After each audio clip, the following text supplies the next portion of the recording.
Hey guys, Marvin Kid here coming to you again. How's everybody doing out there? Um, as you all probably know, I had a situation this week that really bugged me out, but today I'm feeling a lot better from my bad day I experienced yesterday. And one of the things is, gets me out of my mood is reading comics.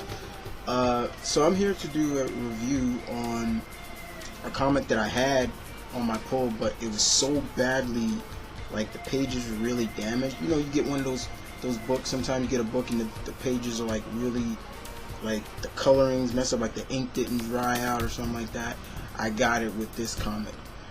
So I'm just going to here to give my thoughts and review on this, an advanced review in a sense, before I read the rest of my stash that I picked up today. So when I went down to Midtown, guys, I picked up my stash, but I also, like I said, the book that got messed up was the Astonishing X-Men number 67. But I did read it there, and I'll just wait till a good copy comes because it was sold out.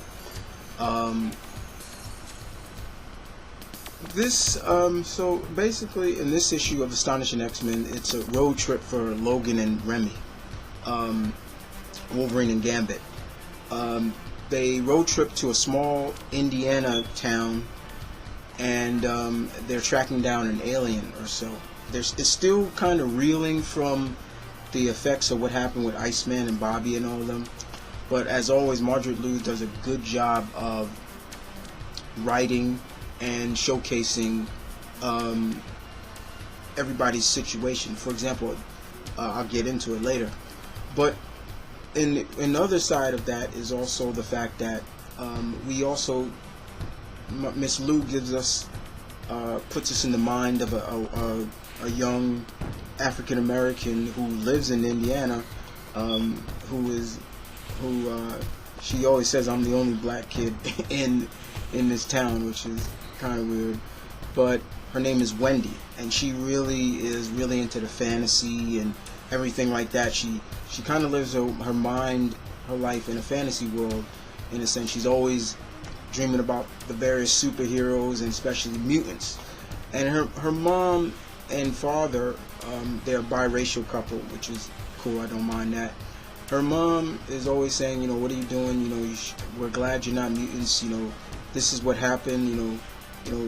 We don't hate mutants, but look at what happened. Talking about ramifications, what happened with Bobby. They're like, who did that?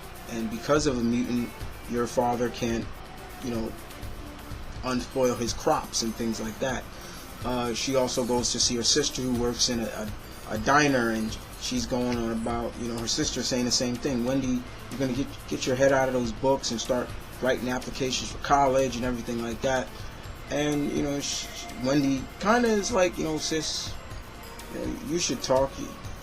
You're not with anybody special. What makes you so special in a sense? And she's like, I'm engaged. And she's like, oh yeah, really? You're engaged to what? You're engaged to a guy who drives a monster truck for a living. And did you know his father was actually a member of the KKK? I bet you won't bring that up. And she just really kind of let her sister have it. So in the meantime, it's kind of funny because in walks Gambit and Wolverine into this little diner, and Gambit's like, we're gonna stick out here, small town, we're gonna stick out. And he's like, and Wolverine, I love the line Wolverine gives it, Remy, I'm an old man, I need my coffee. I thought that was so funny that he wrote that in there. And we kind of get a sense, Wolverine, and they're there, and we get to see a very good conversation between Wolverine and Remy. Gambit talking about, letting Gambit, letting Bobby stay on the team, and we're kind of, he's had his little episode, we've had our dark sides as well, and I thought that was really good for Margaret Liu to bring up in the story. And here's a little Wendy basically like, oh my god, that's the X-Men, oh they're so hot and everything like that, and she's telling her sister, she's like, those are the X-Men, and Wolverine acknowledges Wendy. She's like, hey, and he's like, hey, and she's like, yes sir. He's like, can you tell us where, this is? I think it was the direction, and she's really kind of like in awe of Wolverine and Gambit. It's like, oh my god. And the funniest thing is, Wolverine looked at the book she was reading, which was Lord of the Rings, and he's like, that was a good book. That's a good book right there. So yeah, guys, Wolverine has read, does read books. So I thought that was really interesting as well. But do they meet up with the alien? Yes. I'm not going to spoil too much about what happens between the aliens, but we find out some things about the alien that surprises not only the two X-Men that are showcased in this, but also the Wendy, the other protagonist that's showcased in this book.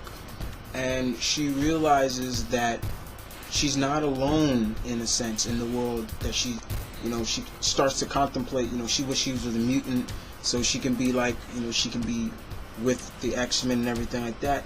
And Remy and Wolverine go on more about telling them, that, being a mutant isn't, not just about powers and everything like that. And, it just really good storytelling and good subplots from Margaret Liu that just makes you just appreciate her writing very much, as well as appreciate her run on this title. The series ends, the issue, ends on a very good notion for Wendy, and she kind of gets more of an inspiration. She not just finds people that she can look upon as icons and things like that, but also she could look upon as, like I said, inspiration, and we see that in this very much. So it was really good. Issue number 67 of Astonishing X-Men was really good. Storytelling was really good. The artwork was okay. Philip Noto, I think that's how you pronounce it. His artwork was decent. It wasn't that bad, but it's more Margaret Liu's story-driven storytelling that really sets this issue apart. It's just a really standalone issue that just brings the best in the world at what he does in the Raging Cajun to a small Indiana town, and that was really fun. It was really fun. So I do recommend you pick up this title. You pick it up. I have to pick it up later on because, like I said, my copy was really badly messed up. Pages were folded. Ink, like I said, there were ink splotch. Like maybe the ink didn't dry out all the way. It's just really weird. Sometimes some of the faces were kind of smudged. Bad copy. I got a bad copy, and I don't like that. But other than that, guys, if you have read Astonishing X-Men number 67, you guys tell me what you think about it, and I'll see you guys next time. And don't forget, guys, my weekly review will be up later on this week as well, but for an advanced review. And like I said, I was getting good feedback. People were saying you should do more of these, so yeah, here I am doing more of these standalone advanced reviews. But yeah, this one is for Astonishing X-Men number 67. You guys take care, and I'll see you guys next time. And for all those, once again, I want to thank everybody, all the people who had supported me, gave me support for yesterday. Thank you so much. I appreciate that very much. For all those who read my Facebook message, but thanks, guys.